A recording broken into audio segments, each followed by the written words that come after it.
Hello and welcome back to the No More Trauma podcast. My name is Tanya, trauma survivor, certified trauma-informed yoga teacher, coach, and wellness facilitator. My mission is to provide healing, mental health tips, and inspiration to living a trauma-free lifestyle.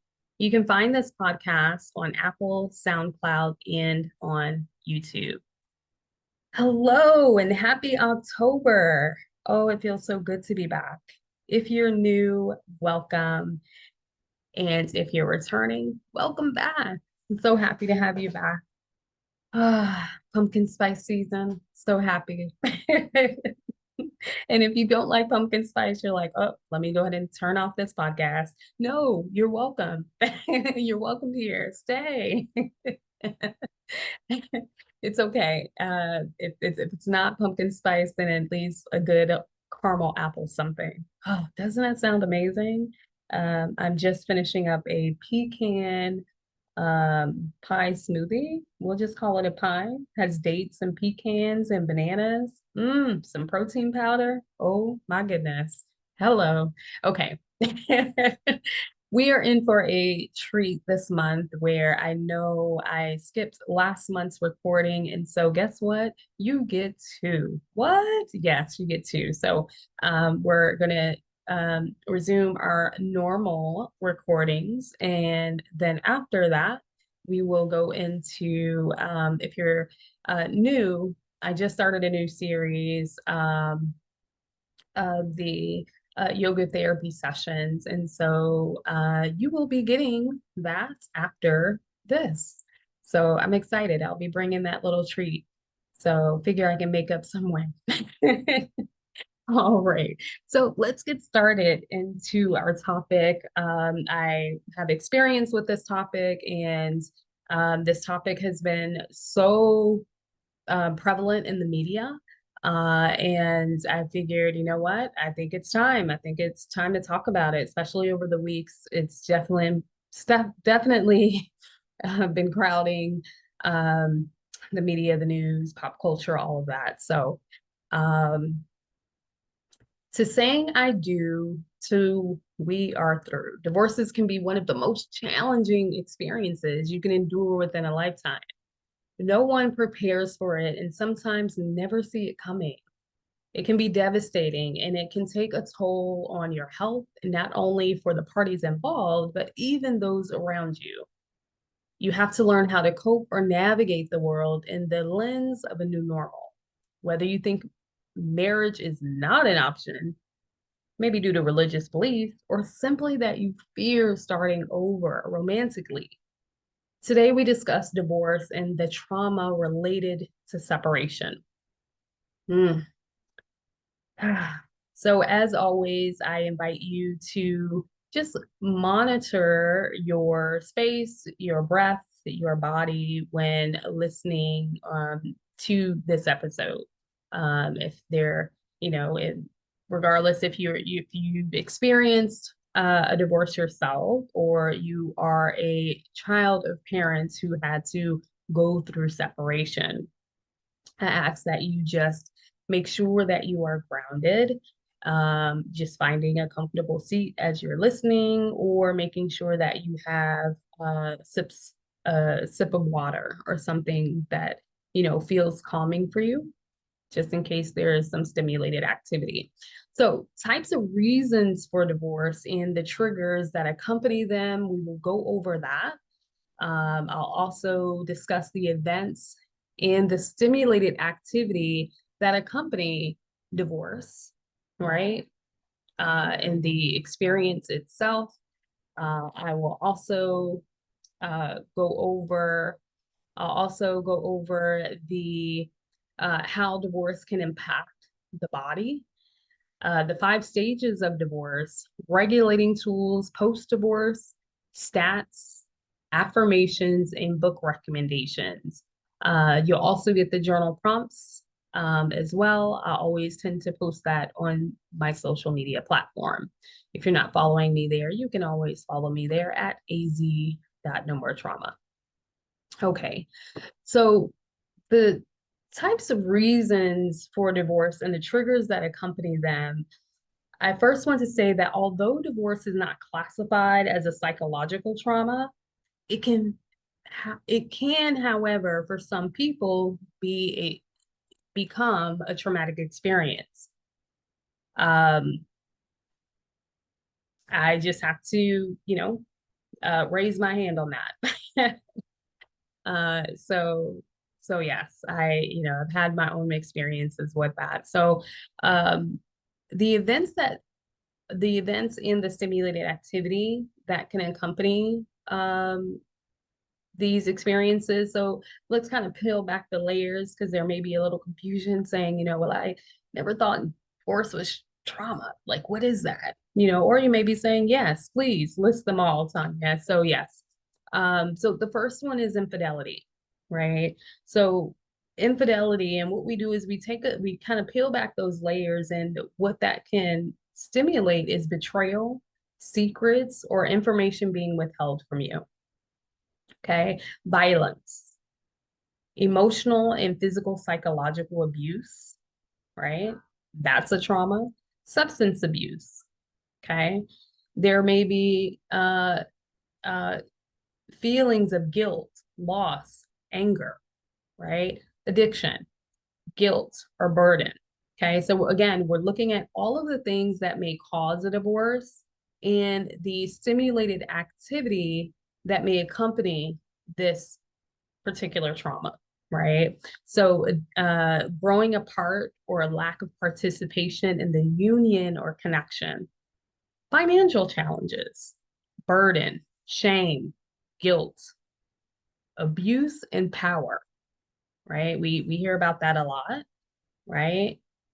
So abusing this level of power and whether it's opening up a separate account and taking all of the money. Okay. Distance. So maybe there's a physical distance, and then that's accompanied with abandonment, neglect, helplessness, or feeling emotionally withdrawn. Okay, communication, being misunderstood, shut out, or belittled. Okay, communication is huge, right? It's really, really big. So there may be consistent misunderstanding, right? Maybe there's, not answering questions, right? Maybe shutting down, right? That's even a trauma related response, right? Guilty of that, or just belittling someone or being on the receiving end of that baggage. So carrying, maybe feeling as though there's burden. Okay. So in that partnership, that connection, that marriage, right, there may be just that feeling of being burdened. I entered this connection with all of these unresolved issues, right? Family strain, abandonment, neglect, right?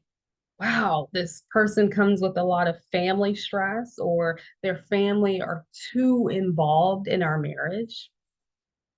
Then there's employment, right? There can be obligations or promotions that may cause you to one of the parties to relocate. And so what happens is there's abandonment, not feeling important, right? Neglected. Okay. Um, uh, there could be situations of the marriage being one-sided, right? Or not feeling fully fulfilled in that. Okay. Oh, excuse me, going over to the next one. I think I had a little too much pumpkin spice. Oh gosh. Um, Incarceration. Okay. So maybe one of the um, parties involved in the marriage is incarcerated. Okay. And so that brings up feelings of abandonment and neglect, religious and spiritual differences. Okay. Shame or guilt, even the guilt of feeling as though you can't separate from the union, like, oh no, I've done this. I can't separate, or being in an arranged union and separating isn't an option, right? It's frowned upon based off your religion. Uh, and lastly, we have medical diagnosis, right? So there can be some feelings of, shame around the diagnosis or, limitations on physical mobility, burden, loss of freedom or autonomy, and even misplaced grief, right? So these are some of the things that can be stimulated in either one or both individuals that are married. And so some of these things can create a trauma response, right? That fight, flight, fawn. And so what happens is the brain is no longer operating in the thinking, logical brain. And when it's flooded with those cortisol, then what happens is we're now operating in that fight, flight freeze, right? And now this union, this marriage is starting to become a little overwhelming, maybe a little uh, low vibration or toxic. I don't like to really use that word, but just kind of using that to describe this particular experience here. So, how does divorce impact the body physically? So, if you listen to the last, yes, I believe the last podcast, I talked about loneliness and uh, the differences in loneliness, the different types of loneliness. And so I also mentioned about the heartbreak syndrome. And so, we see it in the elder community where if one individual transition, the other person may transition shortly after. And so looking at that, it can be the what's called cardio myopathy, and that's where the heart muscles begin to weaken or the immune system tend to deteriorate, unfortunately. So physically, the heartbreak syndrome, breathlessness, right? It can cause fatigue. There can be swelling. And this is all the physical impacts of divorce, right? So loss of appetite. We begin to dissociate. There's rumination, isolation, okay? Not wanting to get back to those things that you enjoy, and you start to just isolate and maybe ruminate as to what you could have done differently, um, or just ruminate on the, marriage altogether.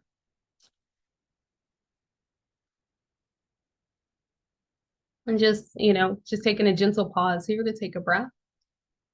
If you're still listening and tuned in with me. Okay. And so continuing on here, so emotionally and psychologically, how can divorce impact the body? And it can look like depression, right? Anxiety, okay?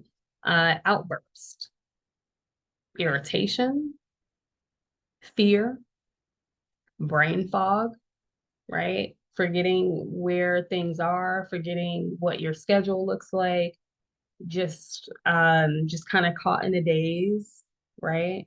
Um, having a lag and recall. So insomnia and nightmares. So maybe staying up late or having difficulty getting to bed, right? Nightmares.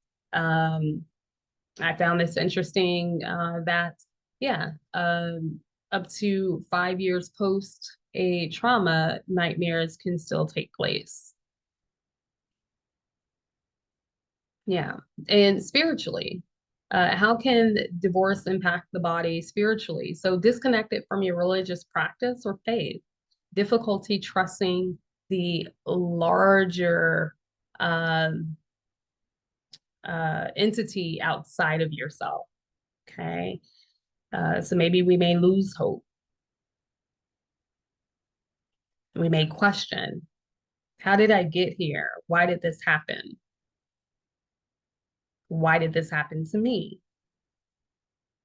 right? And so we may just become completely disconnected from our meditation practice if that's something that we have. Okay. So now I want to just quickly mention the 5 stages of divorce, right? So in that first aspect of, you know, this transition, or, that trying to attempt to this, trying to navigate this new normal, the first stage can be denial. This is not happening. We can't separate, right? And so denying this new reality, okay, maybe denying your intuition that you may need to separate, right? And with that, there may be anger. This cannot be happening. I will not lose you, right? So that anger with the idea of not being able to be romantically involved or spiritually connected to someone that you had an idea of being your forever, right? And so the next stage, number three, is bargaining. And bargaining is, maybe saying, well, if I do this, then maybe this can work, right? This could also look like that part of marital counseling. Well, maybe if we go ahead and go to counseling, then I'll stop drinking, or I'll stop staying out late, or I'll end it with the other person I was seeing, right? Or maybe if I just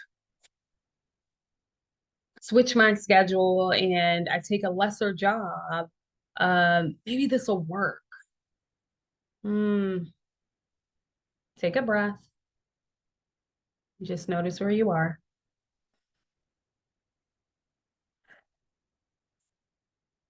So again, that's a gentle check-in just see how you're feeling, okay, as you're listening in. All right, we'll continue on. So depression is the next. So once we've gotten over this, we start to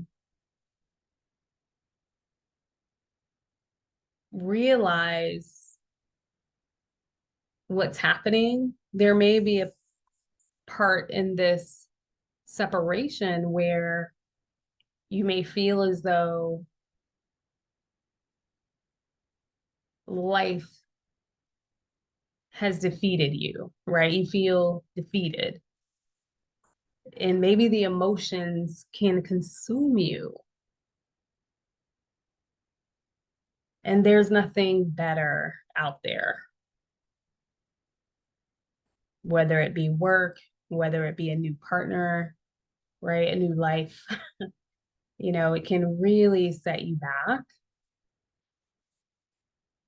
And it feels as though you're under this thick gray, low cloud.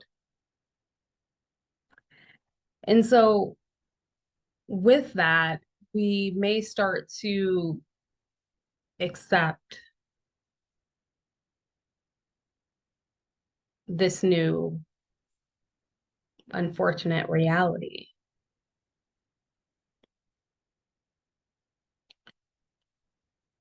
And that can be very tough to accept,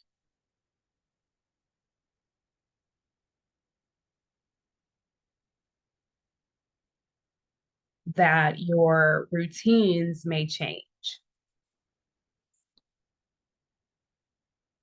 that you have to have these conversations with those close to you, that things are now different.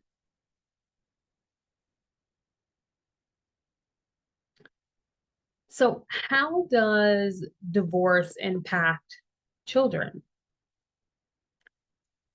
Children have to compartmentalize and understand their new normal that is taking place. And it's imperative that we're using healthy boundaries and language with with what is being said, and caution not to overshare. This can help not to create or cause a complex trauma for the child or children. This is especially the case for substance abuse, infidelity, and violence. We want to make sure that we're keeping our children safe by letting them know that they're loved. Avoid placing blame and demonstrating that this new normal can still be safe and a stable environment. So again, just making sure that we're not using the child or children as objects and weaponizing the idea of custody and visitation rights with your other party. It's also equally as important that we allow the child or children the space to express what it is that they may be feeling regarding this divorce or separation. This may also look like counseling, allowing them to get into their hobbies to fully express themselves, and also just creating more room for quality time. Okay.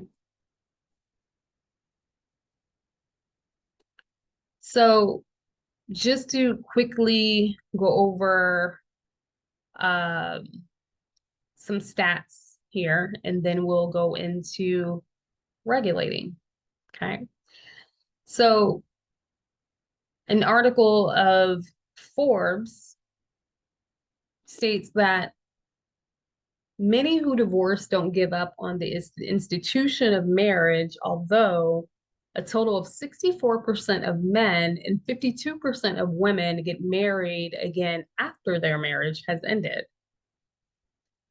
In 2021, a total of 689,308 divorces occurred across the 45 US states. That reports the statistics. During the same year, 1,985,072 marriages occurred, making the US marriage rate 6 per 1,000 people. Okay.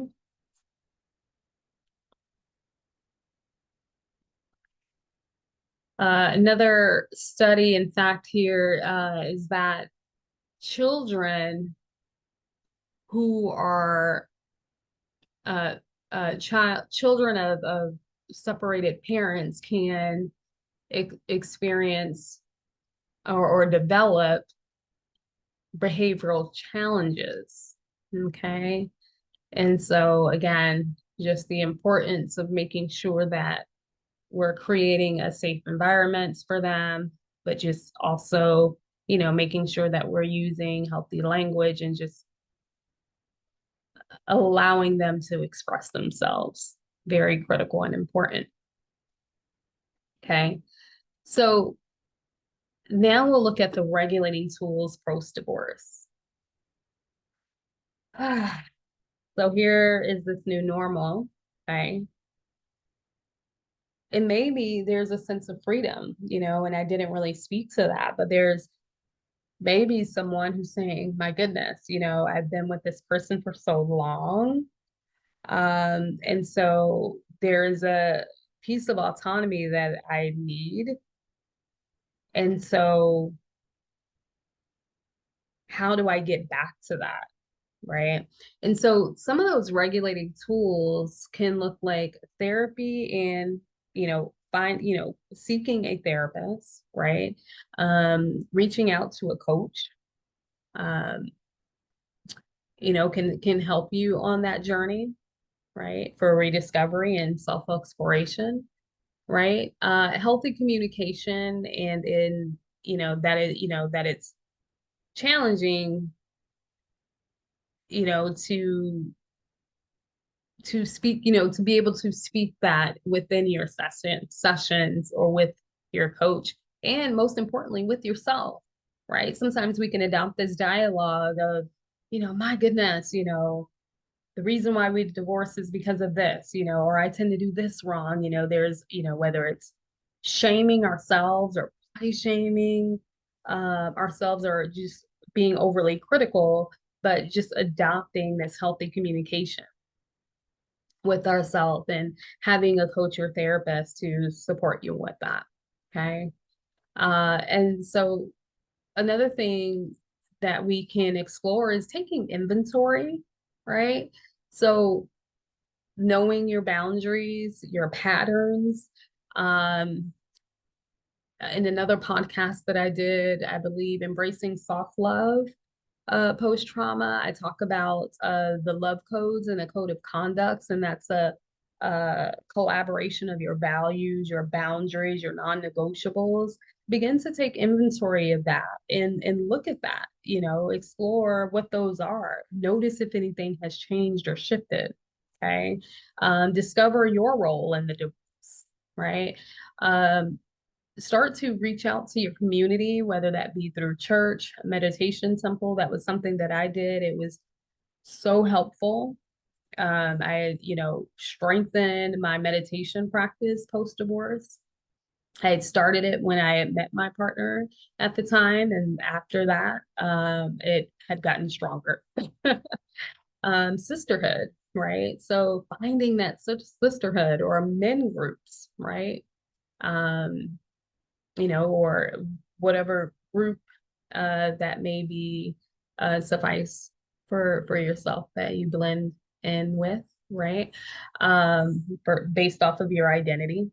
And so, or the pronouns that you use. Okay. And so meetups to stimulate creativity. So another good thing, if you're, found yourself relocating post your divorce, this is an opportunity to uh, get to know others within your community and start to, create new friendships, new, you know, uh,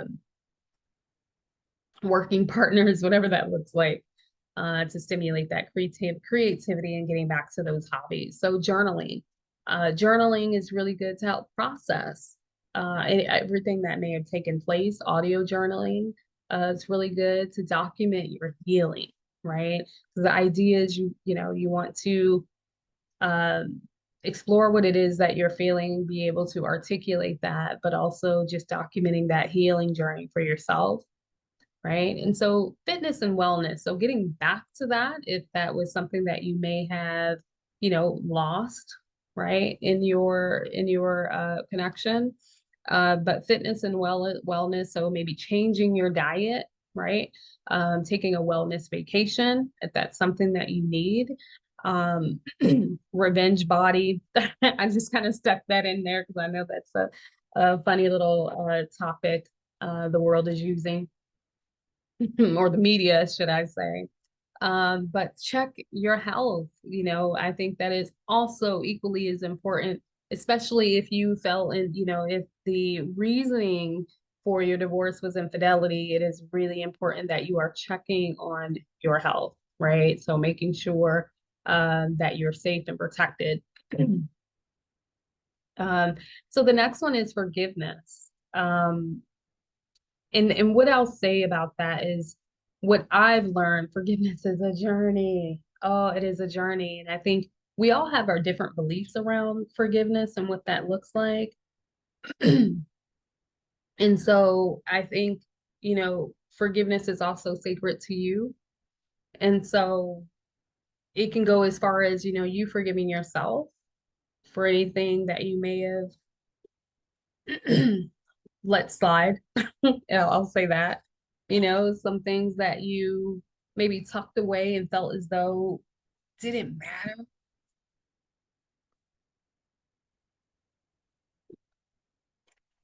But that too, just like healing, can be a journey. Okay. And so not applying pressure to forgive, but I think it is a journey. It is a journey. So, discovering what that feels like for you when the time is right. Um, it can take, a few months. It can take a few years, whatever that looks like. And what I have learned is that even though I was speaking with someone in a group event, and she shared with everyone that, you know, when she thought she had forgave the experience, she had learned she was still working with it, and she thought she was done. So sometimes, there can be different parts that you're still working through. So totally give yourself grace when moving through forgiveness, as it doesn't look the same for everyone.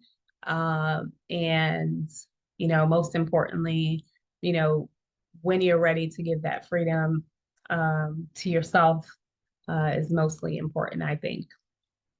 Okay. Tell your story. I think this is so beautiful.